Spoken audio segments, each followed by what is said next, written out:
Thank you for being with me today. I love the resources I get to provide for my clients, and one of them is a vast lender pool, because everyone's real estate transaction is different.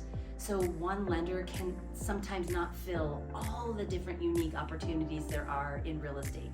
So I want to give you a bird's eye view of different lenders who just enrich the lives of my clients. You don't want to miss this one. I'm here today with Taneal from Universal Funding at Grand Junction. And why am I all the way in Grand Junction, you say? Because she is that good that I go far and wide for the best for my clients. So Taneal, talk to us about funding and what would surprise a client in regards to it. Okay, I love how you touched on the fact that like every transaction is so unique for each borrower, and so there really are programs catered to each individual situation, right? So you have primary lending for a primary residence, right? And those are kind of your typical, you have conventional products, FHA, USDA, VA, and those are kind of going to be your staples. Obviously all of those have different credit score requirements, down payment requirements, gift fund requirements, so concessions, there's different amounts on those, which I know I'm throwing a lot of terms at you guys, but that's what okay. we're here to help with. We're going to unpack all that. Yeah. So that's kind of your primary lending pool of options, and like I said, they all cater to different demographics, different people, different situations. And then you go into like investment lending, which we also do at Universal Funding. I have phenomenal lenders for that, so I actually really enjoy these loans. They are what we call DSCR loans, and that's where you're going to qualify the mortgage on that property based on the income that that property is going to make. So those ones are really cool, because if you have real estate investors and they're looking to broaden their portfolio, sometimes not everybody wants to share all their income docs and do that for every transaction. Well, with the DSCR loan, it's pretty simple. You order your appraisal and you get a rental evaluation done on the property, and that's how we qualify that mortgage. So do you have to be a super high player investor, or is that something that even I have a couple right now that has purchased 2 houses already. Right. And would that be something that anyone can utilize, or you have to have like a certain asset amount to even jump in? No, so that's what's really cool, is that is for anybody can kind of take advantage of that. And like I said, I have a lot of various lenders for these DSCR loans. So I have programs for like first-time investors. If they've never invested, they don't have a portfolio, they may not even own a primary residence, that's okay. So you can still do it. You can service people who are at the beginning of their investment journey, and people who are well versed and have their 30th property. Yeah, okay, absolutely. So that one's really fun. I know a lot of people like that. For those looking to build, I'm a sucker for this too. So my dad owns a contracting company, so this was a big deal. Construction loans are not always the easiest thing to do. Okay, oftentimes they're kind of a big headache. And really quick, online, all I see right now is, buy a land for $1,000 and work your construction loan into it. And sometimes I'm like, it's usually not that easy. No. So I love that you bring this up, so people actually know truth and information that's correct. So construction loans are a little difficult. Kind of. They're difficult if you're not working with me. Let's say that. Let me preface this. You need to work with Taneal. Typically, how a construction financing will work is either you buy the lot prior to your build, or you're buying it at the same time that you're building, okay? So if you own the land prior to your building, it's what's called a construction refinance mortgage, and then you're rolling the value of the land into your construction cost, and that's how your loan is set up, okay? Once you finish the build period, then you have to do a second closing, typically. That is, I'm really cool. Yeah. Okay, typically you have to do that second closing into a 30-year mortgage. And again, that goes back to the primary mortgage options, where you can do it into conventional, FHA, USDA, all of that good stuff. So, what makes Universal Funding really cool is that we have a one-time close construction loan. Oh, really? So rather than having to have potentially up to 3 transactions, one to buy the lot, which would be a vacant land loan, one to finance the construction, and then one to finance the 30-year mortgage, we combine all of those into one closing.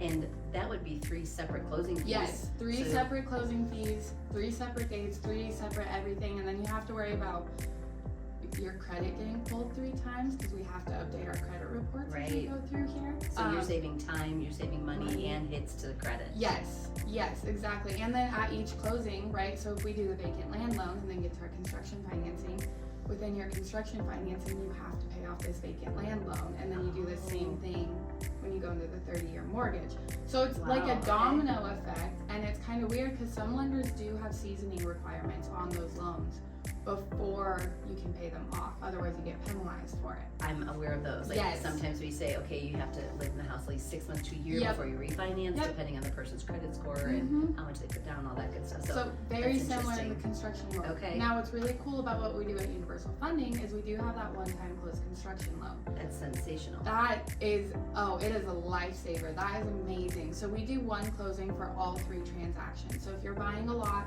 and you're building and then it's rolling into a 30-year mortgage, we're going to do one closing where we have the builder involved, and you get your builder approved too, which is cool. You can't just have any random person who says they're a builder build. We actually have a screening process that the builders have to go through to get approved for the program. I know so many people who have been burned by choosing a builder, putting this amount of money down, and then the builder either doesn't doesn't finish well, or might ghost them. Yes, so and that's runs exciting. with their money, and that happens a lot. So unfortunately, it I does. know, and so to kind of ensure that doesn't happen, we do screen all the builders. So the benefit as a buyer in this, or as a buyer or builder or whatever, as the client trying to build their first home, is the fact that you have the one closing, less closing costs, right? It's less of a headache for you. So you have to gather your documents one time for me. And then we just do our first closing, and then it kind of goes over to the builder side. Now the benefit for the builder on this one is that we run through a general contracting company that manages the draws. So the builder doesn't have to carry the cost of the build. Oh wow. They get draws as they progress through their build process. So what happens is they'll have an inspector come out, verify with the plans and kind of their build schedule where they're at, do that inspection, check it off, and then as soon as that's checked off, the builder gets the next draw to fund the next phase of construction. Oh, that's incredible. So that's pretty cool because like with some of the construction financing, sometimes the builder's waiting until we get to the end, whether the borrower carries the construction loan or the builder, sometimes we're waiting until we do that 30-year conversion to get paid on the remainder of the project, whereas this way they're paid in advance. So this sounds very buyer friendly and builder friendly and lender friendly. Yeah. So it's great all the way around. And then for the buyer and the builder, as soon as the builder is done and completed the construction phase, they do the final inspection and the loan will automatically mature into a 30-year mortgage. That's incredible. Without another closing or anything. We get the inspection sheet, mark it off, and it'll mature. So that sets you apart quite a bit from other lenders. A lot of lenders don't have that avenue, or if they do, it's the three-step process. And most of the time, because a lot of the lending companies with the money to lend and let people borrow don't service all 3 of those avenues. So a lender that'll do primary mortgages probably isn't going to do a vacant land loan. And then same thing with the construction loan. So you typically have to get 3 different lenders involved for that, whereas mine's just from one lender and they service the whole project. That's incredible. So that one's cool. I love your knowledge.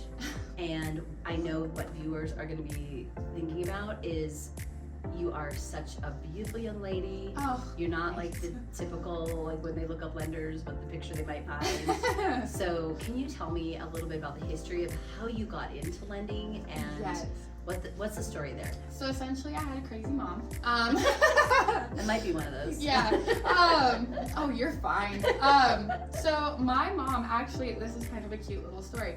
My mom did my parents' mortgage on their first property together, okay? Wow. And the reason that she did that, she's nuts. This is why I say she's crazy. She wasn't licensed at the time, but technically if you know enough and you have the context, you can put your file together on your own and submit it. Now it is a headache, and that's why I highly recommend using a licensed professional, but my mom's incredibly smart that way. So she was just self-taught, and the reason she did that is because she was going to other lending companies or brokers, and they were getting declined on their loan application and they couldn't get funding. And so then my mom really dug in and she found avenues where who at the time didn't have the highest credit score, didn't have the most income, like we're kind of in a hard spot. Yeah, in the beginning of their journey. Right. Where a lot of people reside. And so she found all of these home buyer grants and programs that did cater to them. Oh, wow. But what was happening is at the time, and of course this was before all the Frank Dodd Yeah. reforms and everything, you know, at the time a lot of the brokers, they don't get compensated as high on Yes. programs like that. Yes. So my mom kind of figured that out while she was doing her own mortgage, and then that's how universal funding started. So I Oh my remember being a goodness. little girl, and my mom was sitting at the kitchen table and she was helping just people in our area, in our town, her friends in similar situations. She went ahead and got licensed after they bought their first house, and then she was just helping our little local community kind of get going and That's thriving. incredible. Yeah. That's incredible. I love her heart for the community to help others after she figured it out for Well, herself. and that's what she thought. She was like, why isn't somebody doing this? Like, you have a whole population of people here that are struggling to be able to get into a home. Right. Why wouldn't you help them? Right? And that was her mentality when we started. That's her mentality now. I mean, I carry that through strongly at universal funding on all of my Well, files. if you're looking up at a table and you're looking up at your mom, that respect and honor for Yeah. what she's doing is absolutely going to be in your life breath. Right. So, Yeah, absolutely. So anyway, so she got started there, just helping local communities. I was a Yeah. little girl growing up. She wanted to be a good stay-at-home mom too, and love worked a that. little bit. yes.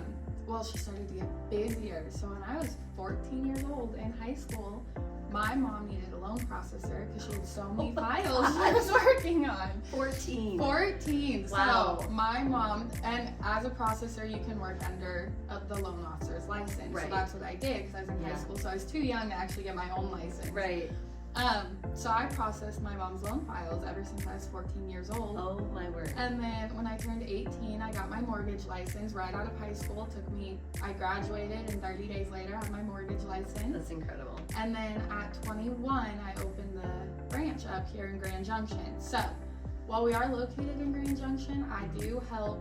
I'm licensed in the state of Colorado for all Okay. residential Excellent. loans and everything. For the DSCR loans, I'm licensed in 38 states for that. And then we also have my mom, she's nationally licensed, so she's kind of our umbrella if we need to help people In different states. out of state. Yep. Okay. Yep. That's excellent. So I'm hearing that you do the traditional style loans. I'm Mhm. hearing that you can do investment style loans. Yes. And then can you break down the difference between a direct lender and the traditional type loans? So Oh, yes. when you have like the private Yes. lending Okay. versus And I'm glad you brought this up. So Yeah. this avenue of lending we kind of figured out because my uncle was one of the founders of Alpine Banks. Okay. Okay. So he had a good network of people and Right. private investors with money, and that's something that we capitalize on too. Mm-hmm. So for everyone who doesn't know, universal funding, we are a wholesale mortgage brokerage, which means our rules for how many lenders we can work with are a little different than on the retail side. okay. So I'm not really limited on how many lenders I can work with, right?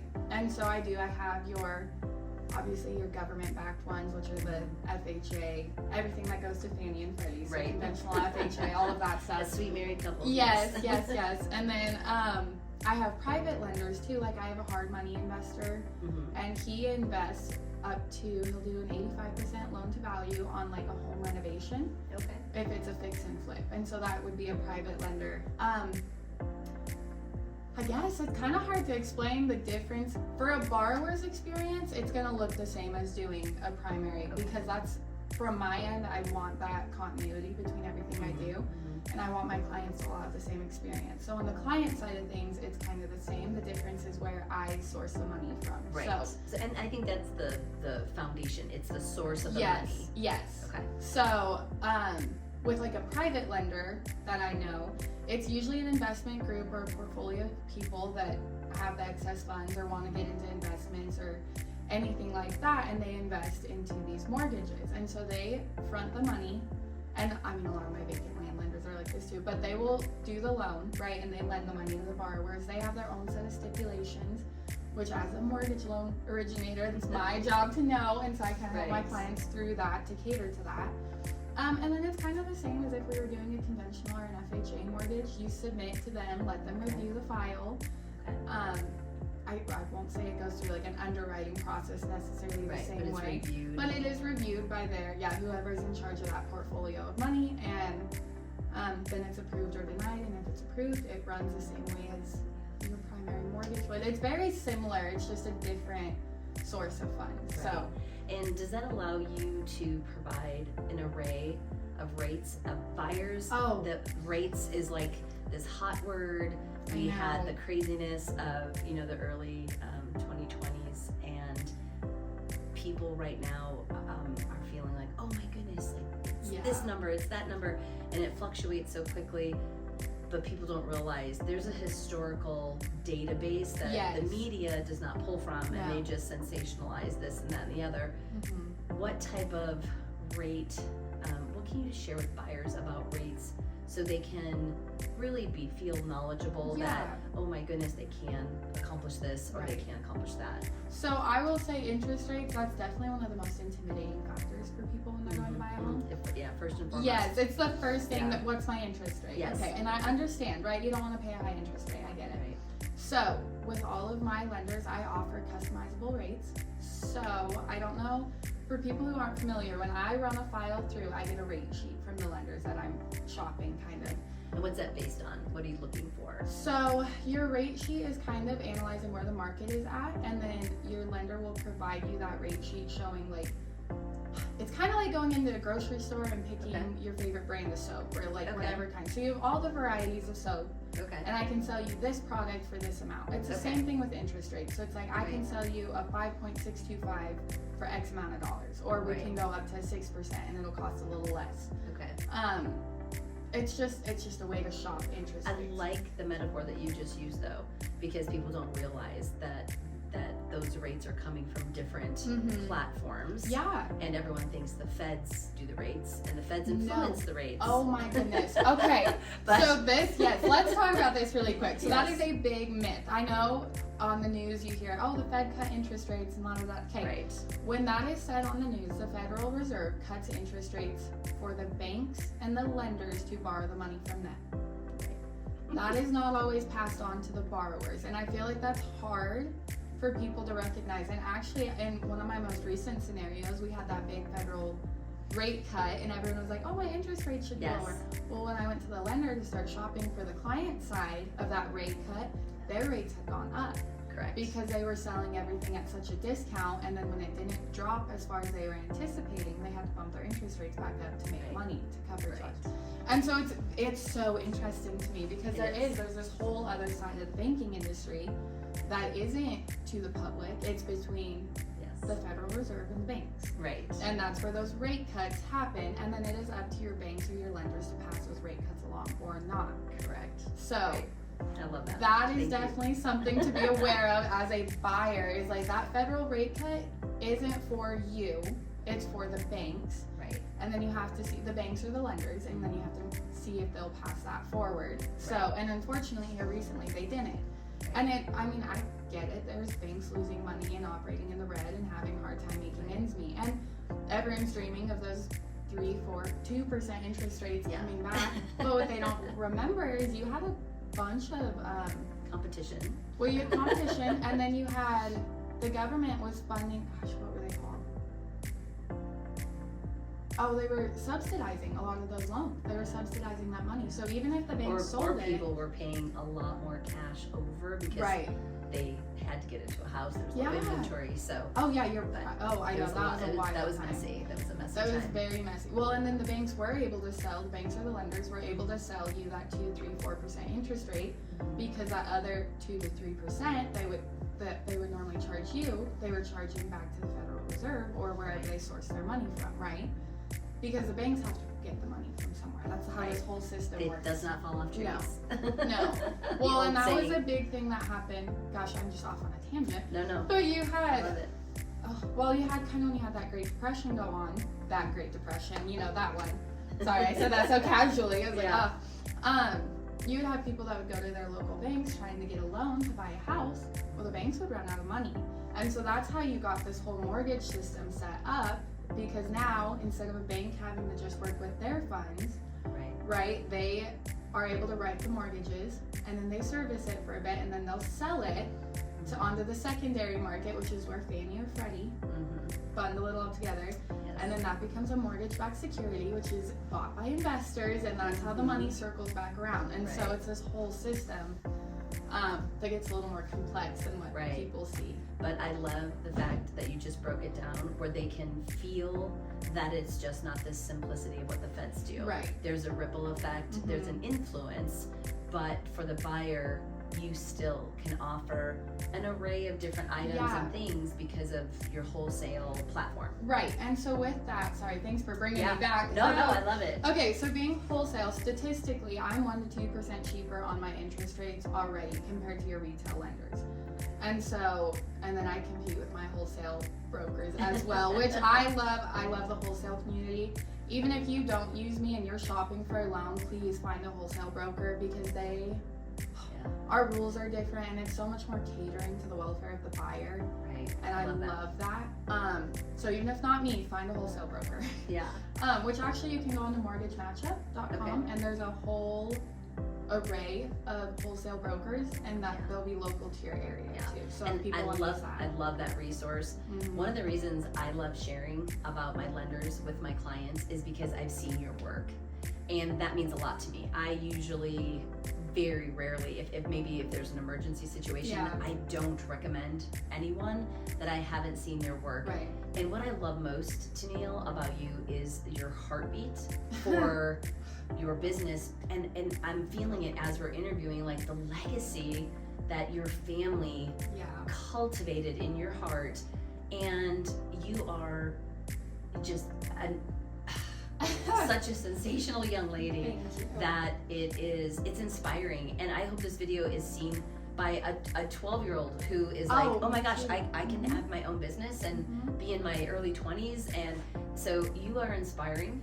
You are so knowledgeable, and I love your heartbeat also for the community aspect. So I just want to thank you for being with me today. Is there anything that we might have missed that you want to share just about your heartbeat, or anything else about your company? How long have you been in business? Since it was when you were a little girl? Are we over so we're, between everybody in the office, we have over 50 years of combined experience. Okay. The business would have started in 2004, so we're a little over 20 years. 20 years, that's excellent. And that time in brings a plethora of education and experience. Oh my gosh, I know how quickly everything moves, and then it always inevitably, I feel like we cycle back to how it was. And so having a broker that's been in business and is like, oh, this is so familiar. We used to do this all the time. Yes. Well, I'm so grateful for your time. I'm grateful for your heartbeat of education and just sharing with people what it takes. And it's not as scary a process when you have someone who is experienced, knows what they're doing. I think that is why I'd love to bring an educational platform outward, because it helps buyers feel more comfortable and in the know of what the process is that they're going to walk through. And I will say, as a buyer, through the whole experience, take a breath. Yes. Okay, it's very stressful, but you have a wonderful realtor that you're working with. You have a wonderful mortgage professional, and they do really take care of their clients. Like everybody I've met in the industry is, especially nowadays, not so much back in the day, but especially nowadays, are very concerned with the welfare of their clients, right? And so lean into that, lean into whoever your professionals are. You know, I keep my phone on, I don't know about you, but I keep it on until about 7:30 at night, and if somebody needs something or is having a little panic attack, I'm like, all right, call me and we'll just talk through it and talk you down, and it's fine. Because there's so many emotions that arise that I think buyers don't anticipate. So I think we both do a really good job of caring for those emotions and the facts and getting them to their end goal. Right, yes. But thank you for being with me. Of course, thank you for being with me. I hope you learned a lot about wholesale lending and Taneal's heartbeat for the community and her legacy that's lived out every day in the way she gets to care for her clients. So thanks for being with me today. Thank you.